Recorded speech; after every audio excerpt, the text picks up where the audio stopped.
이 시간 우리에게 주신 하나님의 말씀 신약성경 누가복음 1장 18절에서 20절 그리고 35절에서 38절 두 군데를 보도록 하겠습니다. 신약성경 87페이지가량 됩니다. 한 절씩 교독하도록 하겠습니다. 먼저 18절에서 20절입니다. 제가 먼저 읽습니다. 사가랴가 천사에게 이르되 내가 이것을 어떻게 알리요? 내가 늙고 아내도 나이가 많으니이다.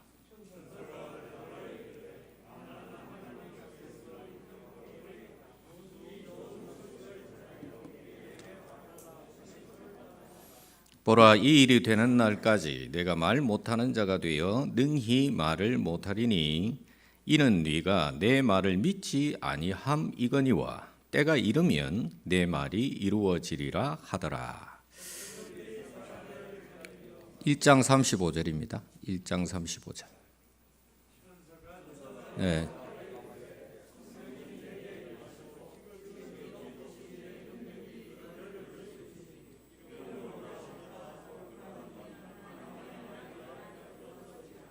보라, 네 친족 엘리사벳도 늙어서 아들을 배었느니라. 본래 임신하지 못한다고 알려진 이가 이미 6달이 되었나니.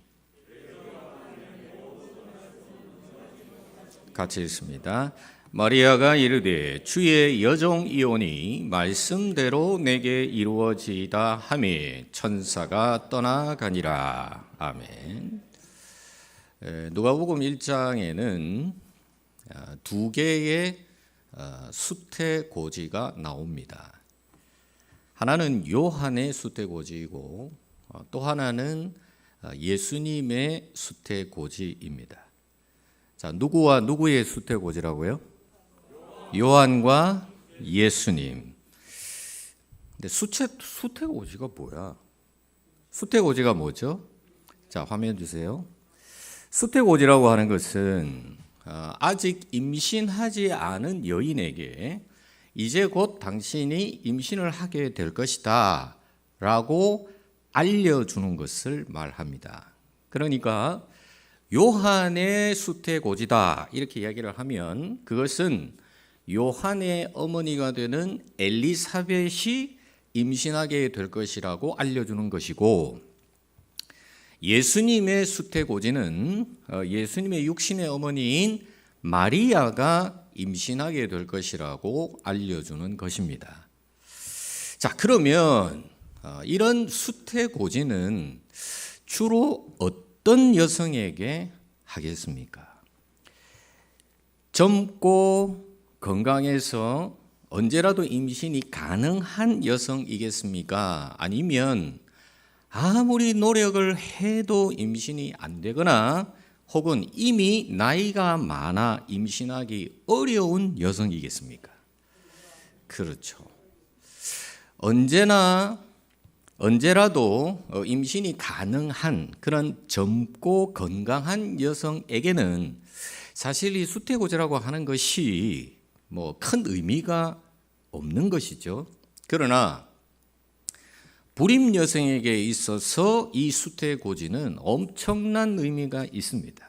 즉, 불임 여성에게 있어서 이 수태고지라고 하는 것은 마치 사막에서 오아시스를 만난 것과 같은 그런 기쁜 소식이요 생명수와도 같은 것입니다. 누가복음 1장에 나오는 두 개의 수태고지 중에 요한의 수태고지는 바로 이 후자의 경우에 해당이 됩니다. 요한의 아버지가 될 사가랴와 어머니가 될 엘리사벳. 자, 요한의 아버지가 누구라고요? 사가랴. 어머니는 엘리사벳인데 이 두 사람은 이미 나이가 많아서 아이를 낳을 수 없는 불임 부부였습니다. 게다가 지금으로부터 약 2000년 전이에요. 이 당시만 하더라도 한 번 불임 부부는 영원한 불임 부부인 거예요. 그러다 보니 사가랴와 엘리사벳 부부에게 아들이 생길 것이다 이렇게 알려주는 이 가브리엘 천사의 수태고지는 한편으로는 정말 기쁜 소식이었지만 또 다른 한편으로는 전혀 예상치 못한 일이었기 때문에 너무 당혹스럽거나 혹은 믿어지지 않는 소식이었습니다. 그래서 사가랴가 이렇게 반응을 해요. 18절 말씀. 사가랴가 천사에게 이르되 내가 이것을 어떻게 알리오? 내가 늙고 아내도 이미 나이가 많습니다. 사가랴는 천사에게 이렇게 얘기를 합니다. 천사님 한번 보세요. 저 이미 나이가 너무 많이 들었습니다. 제 아내도 나이가 많은데 제 아내는요 잉태도 하지 못하는 여인이에요. 그런데 어떻게 천사님이 말하는 그 엘리야의 심령과 능력을 가진 요한을 보내시겠다는 하나님의 말씀이 나를 통해서 이루어질 수 있겠습니까? 말하자면 이 사가랴에게 있어서는요 하나님의 말씀에 대한 믿음이나 신뢰보다는 지금 당장 자신이 처해 있는 상황, 지금 자신이 처한 현실의 문제가 더 크게 여겨졌던 거예요. 그래서 그런 자신이 처한 이 현실의 문제를 이렇게 하소연을 한 것이죠. 보십시오. 내가 늙었습니다. 내 아내도 나이가 많습니다. 사실 사가랴의 이러한 호소는요. 우리 인간의 편에서 한번 봅시다. 우리 인간의 편에서 보자면 충분히 이해할 수도 있고 또 지극히 당연한 반응일 수도 있을 것 같아요. 그런데 문제는 이런 사가랴의 하소연에 대한 하나님의 반응이 어땠나 하는 거예요. 사가랴가 이렇게 반응을 했을 때 하나님은 너무나도 단호하고 냉담하게 반응을 하십니다. 즉 사가랴가 저는 늙고요. 제 아내도 나이가 많아요. 그렇게 얘기를 했을 때 하나님의 메시지를 전달하는 가브리엘 천사가 이렇게 말합니다. 20절 같이 한번 읽어볼까요? 시작. 보라, 이 일이 되는 날까지 네가 말 못하는 자가 되어 능히 말을 못하리니 이는 네가 내 말을 믿지 아니함이거니와 때가 이르면 내 말이 이루어지리라 하더라. 자, 여기서 제일 중요한 말은요. 믿지 아니함이거니와 라고 하는 거예요. 한번 따라 하시겠습니다. 믿지 아니함이거니와. 따라서 해보세요. 믿지 아니함이거니와. 사가랴는 그에게 아들이 생길 것이라고 하는 하나님의 말씀을 믿지 않았고요. 이런 사가랴의 불신앙에 대한 하나님의 반응은 그를 벙어리가 되게 하는 것이었습니다. 사랑하는 여러분, 비록 우리한테는 우리 입장에서 보자면 각자의 처지와 형편과 현실이 가장 큰 문제가 되겠지만 하나님께는 우리의 현실 문제가 그분의 역사를 이루시는 데 있어서 아무런 장애가 되지 못합니다. 다만 이 과정에서 우리의 의심이나 불신앙은 하나님을 노엽게 만들 수 있습니다. 이번에 하나님께서 우리 덕계중앙교회를 너무 사랑해 주셔서 전도 집회를 허락하시고 또 귀하신 목사님을 보내주셔서 우리 교회를 향하신 하나님의 뜻과 계획을 전달하셨습니다. 저는 이번 전도 집회를 통해서 그동안 영적 자녀를 출산하지 못한 불임의 고통을 겪고 있던 우리 교회에게 이제는 영적인 자녀들을 낳게 해 주시겠다는 하나님의 음성을 들었습니다. 할렐루야. 그런데 만에 하나 우리가 사가랴처럼 지금 내가 처한 형편과 처지만을 생각을 하고 영적 자녀들을 낳게 해 주시겠다는 하나님의 뜻을 외면한다면, 혹은 하나님의 뜻이 이루어질 것을 불신한다면, 틀림없이 하나님은 우리의 불신앙에 대해 노여워하실 것입니다. 그래서 저는 우리가 사가랴처럼 되지 말고 마리아처럼 되기를 원합니다. 누구처럼 되기를 원한다고요? 마리아처럼. 자, 그러면 마리아는 어떤 점에서 사가랴와 달랐습니까? 사실 마리아 역시 가브리엘 천사가 전하는 수태고지를 듣고 놀라지 않을 수가 없었어요. 왜냐하면 지금 마리아는 아직 남자를 알지 못하는 처녀였어요. 근데 남자를 알지도 못하는 처녀인 자신에게, 그것도 남자와 동침하지 않고 아들이 생긴다, 성령으로 잉태가 된다 라고 하는 이 말은 우리 인간의 관점에서 보자면 있을 수 없는 일이란 말이야. 그러나 이때 가브리엘 천사는 이렇게 얘기합니다. 37절 말씀 우리 다 같이 큰 소리로 같이 한번 읽어보겠습니다. 시작. 대저 하나님의 모든 말씀은 능하지 못하심이 없느니라. 한 번 더 시작. 대저 하나님의 모든 말씀은 능하지 못하심이 없느니라. 아멘이십니까? 사실 이 사가랴와 엘리사벳처럼 늙은 노부부가 아기를 갖는다라는 것도 참 쉽지 않은 일이지만요, 여러분도 한번 생각해 보세요. 남자를 알지 못하는 동정녀인 마리아가 아기를 갖는다? 이건 아예 불가능한 일이에요. 우리 인간의 관점에서 보자면 이건 불가능한 일이란 말이야. 그러므로 이런 상황이라면 마리아도 얼마든지 사가랴처럼 자신을 향한 하나님의 말씀에 대해서 의심하거나 불신할 수 있었어요. 자, 그런데 마리아가 어떻게 반응을 했는가? 이처럼 도저히 받아들일 수 없는 현실과 하나님의 말씀, 이 둘 사이에서 마리아가 어떤 대답을 했는지 한번 살펴보겠습니다. 38절에서 마리아는 이렇게 대답합니다. 38절 말씀도 우리 같이 한번 읽어볼게요. 시작. 마리아가 이르되 주의 여종이오니 주의 말씀대로 내게 이루어지이다 하며 천사가 떠나가니라. 자, 여러분 여기서 주의 여종이오니 말씀대로 내게 이루어지이다. 여러분 마리아는요, 도저히 받아들일 수 없는 이 현실을 택하지 않고요, 하나님의 말씀을 택했어요.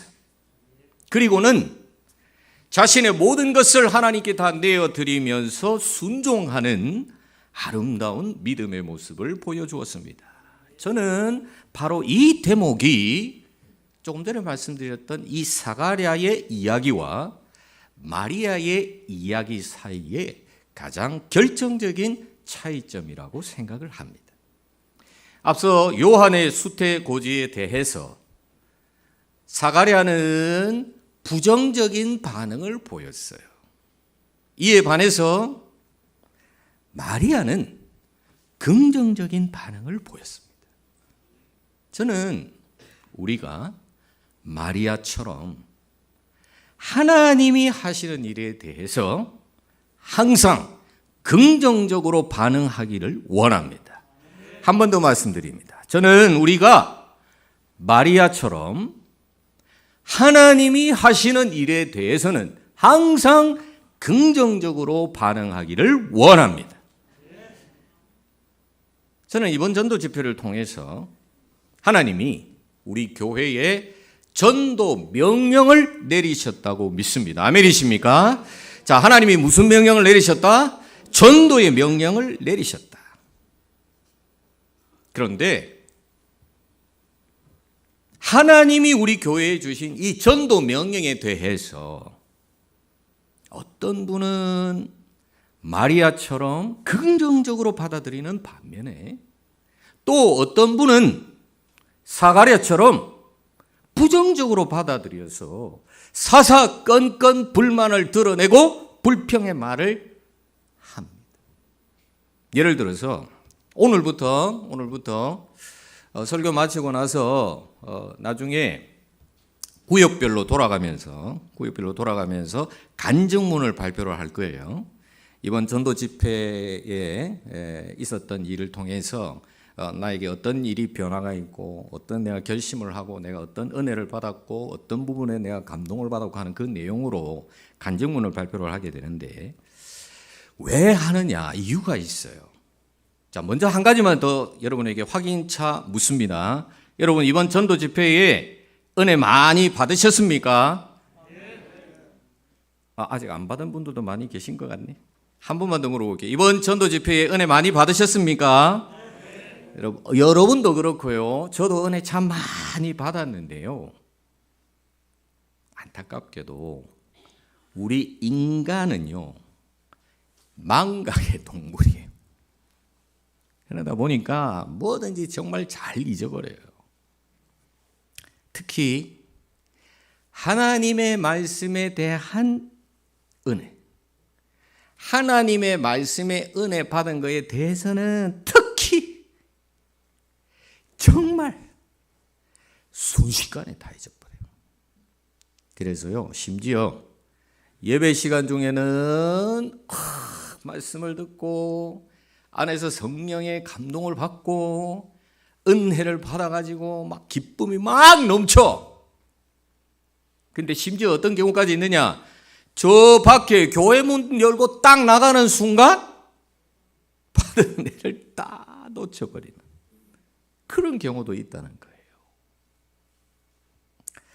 그래서 우리 이성우 집사님도 오늘 기도하실 때에 우리가 받은 이 은혜를 잘 기억을 하자 그런 기도를 또 해주셨는데 너무 감사해요.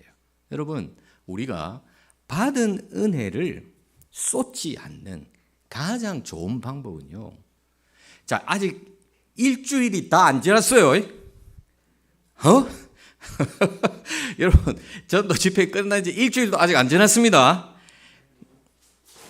더 지났나요? 예. 여러분 매 예배 시간을 집회 시간으로 여기시기 바랍니다. 집회 시간에만 대답하지 말고 주일 예배 때 제가 설교할 때 항상 우리가 함께 예배에 참여하는 마음으로 대답을 착착 해주시면 저도 힘을 내어서 여러분에게 말씀을 잘 증거할 수 있습니다. 자, 그래서 받은 은혜를 쏟지 않는 가장 좋은 방법이 뭐냐 하면 이제 일주일도 안 지났기 때문에 그나마 아주 희미하게라도 지금 약간 기억이 우리가 하는 흔히 하는 아리까리하게 이렇게 지금 기억이 날 듯도 하고 안 날 듯도 하고 그 말이 있었나 없었나 왔다 갔다 해. 그러면 이 상태라도 내가 기억하는 한 그 기억의 줄을 꽉 붙잡고 내 기억이 완전히 사라지기 전에 그것을 글로 써서 남겨두는 거예요. 그게 받은 은혜를 쏟지 않는 가장 좋은 방법이에요. 그래서 조금 전에도 말씀드렸지만 우리가 이 받은 은혜를 다 잊어버리기 전에 간증문을 쓰고 발표도 한번 해보는 거예요. 아마 이미 우리 구역장님들을 통해서 여러분에게 다 간증문 쓰시라고 아마 다 전달이 되었는 줄로 믿습니다. 그래서 여러분들이 이제 그거를 쓰고 또 발표를 하면 또 그 발표를 들으면서 그렇지 그 말씀도 있었지 그러면 내가 또 빨리 또 기록을 하고 그렇게 해서 또 그 말씀을 붙잡고 하나님이 내게 주신 그 은혜를 계속해서 이어나가야 하는 거예요. 그리고 그 적은 내용을 오늘 읽어보고 또 내일 읽어보고 계속해서 읽어보는 겁니다. 그래야 안 잊어버리는 거예요. 한번 따라 하시겠습니다. 반복이 실력이다. 한 번만 더요. 반복이 실력이다. 반복이 여러분 실력이에요. 그래서요, 앞으로도 우리가 이런 식으로 늘 하나님의 말씀을 기억하고 되새김질하다 보면 그 말씀이 마치 우리가 철판에다가 글을 새기는 것처럼 내 가슴 속에, 내 마음 속에, 내 안에 하나님의 말씀이 확실하게 새겨질 것이고, 무엇을 통해서? 반복을 통해서. 다시 무엇을 통해서? 반복을 통해서 마치 철필로 철판에다가 기록하는 것과 같이 하나님의 말씀이 내 가슴 속에, 내 안에 확실하게 새겨질 것이고, 그런 하나님의 말씀이 얼마나 많이 있냐, 거기에 따라서 믿음의 실력도 차이가 나는 거예요. 그래서 내 안에 완벽하게 새겨져 있는 하나님의 말씀, 능력 있는 살아있는 하나님의 말씀이 많으면 많을수록 내 믿음의 실력도 커지는 거예요. 그게 적으면 내 믿음의 실력도 적어져. 아예 없어. 그럼 나는 믿음의 실력도 아예 없는 거예요. 그런데 제가 이렇게까지 말씀을 드려도 매사에 부정적인 사람들은, 목사님이 아무리 그렇게 말씀하셔도 나는 못합니다. 다른 사람 다 해도 나는 못합니다. 그래서 간증문 적으시고 발표하세요 그러면, 아이고 그런 거 뭐 하려고 그래, 귀찮고 그렇게 하노. 전도 대상자 오늘도 적어내라고 했습니다. 50명 썼는데 50명 다 못하잖아요. 그래서 10명만 한번 추려보자. 그래서 오늘 10명을 작정을, 하나님 앞에 작정을 하고 전도 대상자 적어내도록 그렇게 했는데, 여러분 전도 대상자 적어내라. 아이고 목사님, 이 뭐 우리가 이 이름 뭐 한두 번 적어보는 것도 아니고, 이 아무리 적어봤자 어차피 안 될 건데 뭘 또 적으라고 합니까? 전도 헌금을 하라고 하면, 목사님은 신문도 안 봐요? 올해 우리나라 경제 상황이 어떻게 되는지도 몰라요? 이래 힘들어 죽겠는데 무슨 놈의 헌금을 또 합니까? 라고 짜증을 내면서 불평을 해요.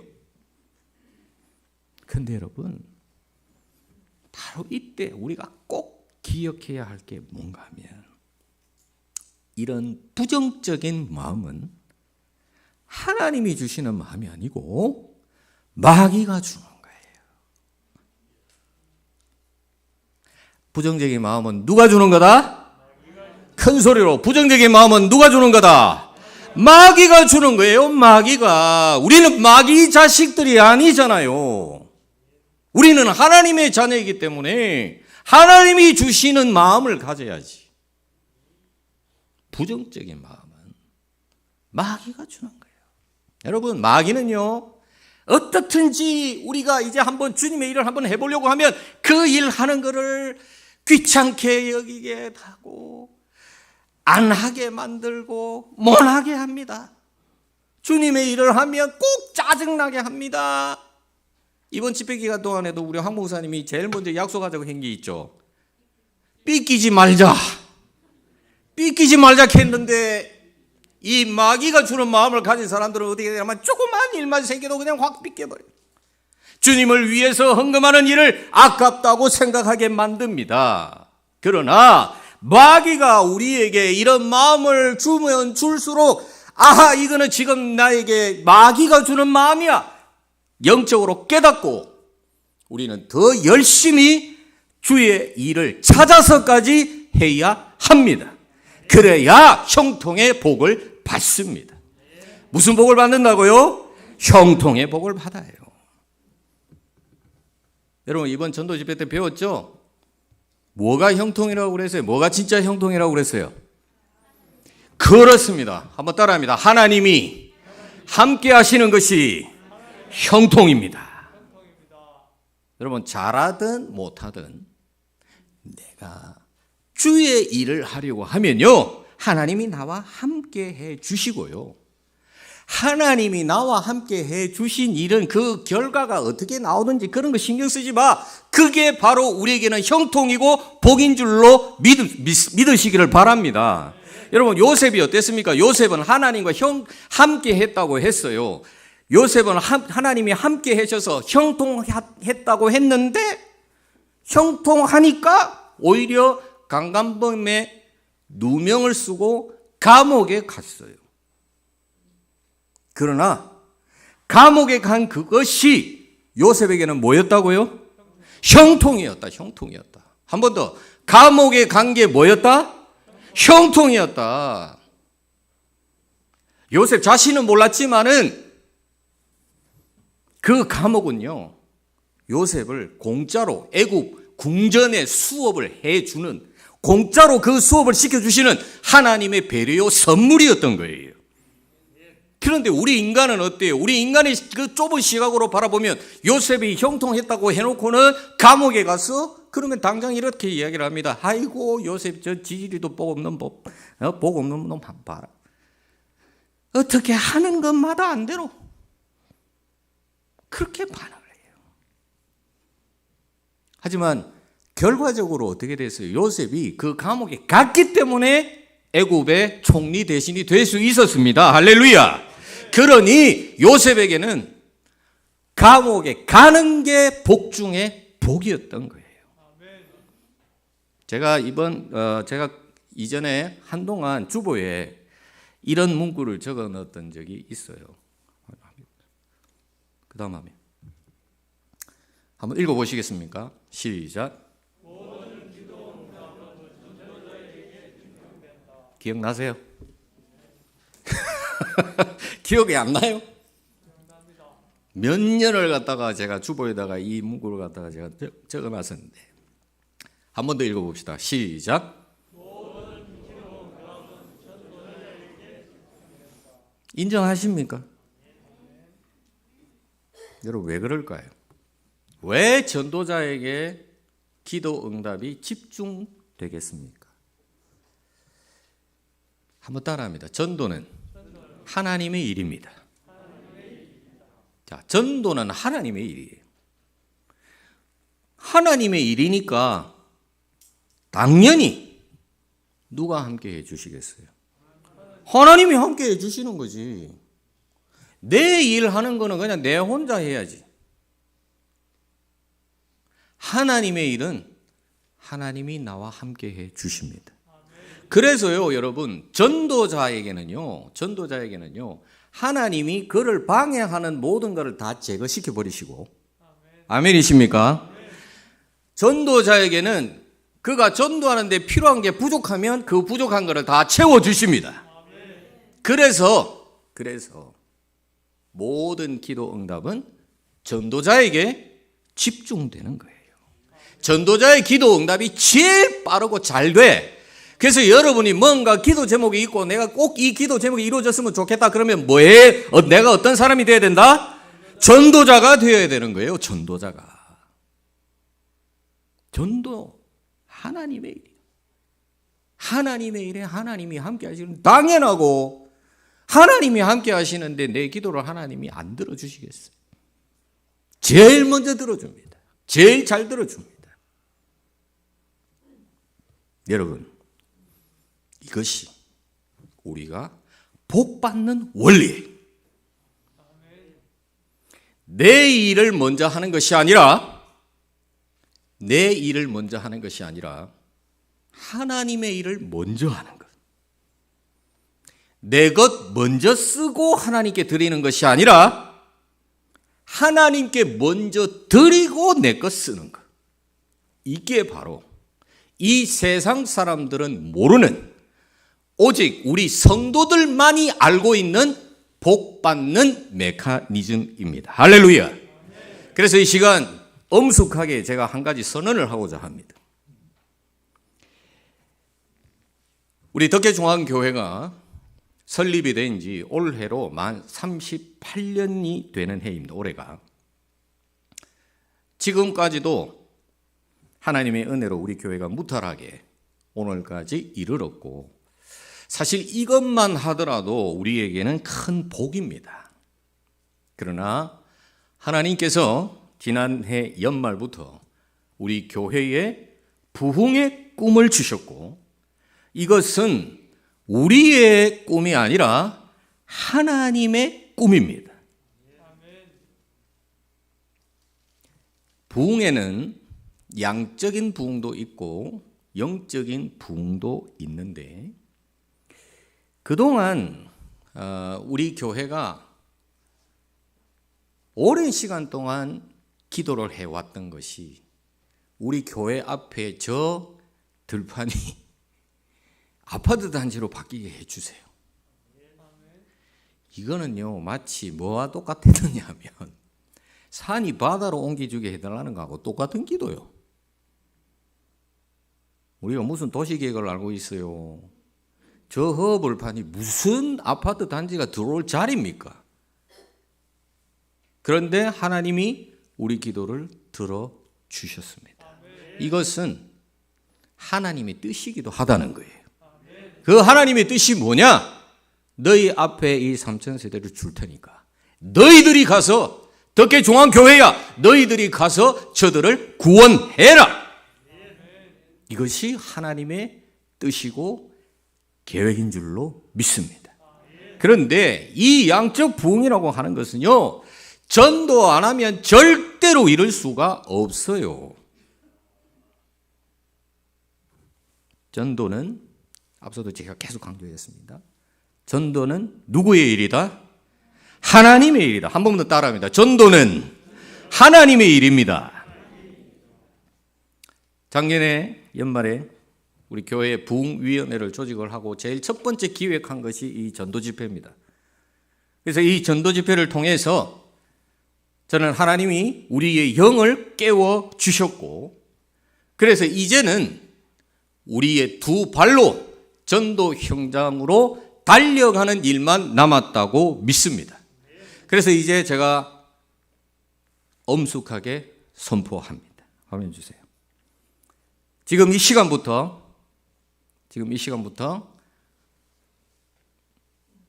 덕계중앙교회 설립 38주년 기념 전도 대회의 대장정을 시작합니다. 할렐루야!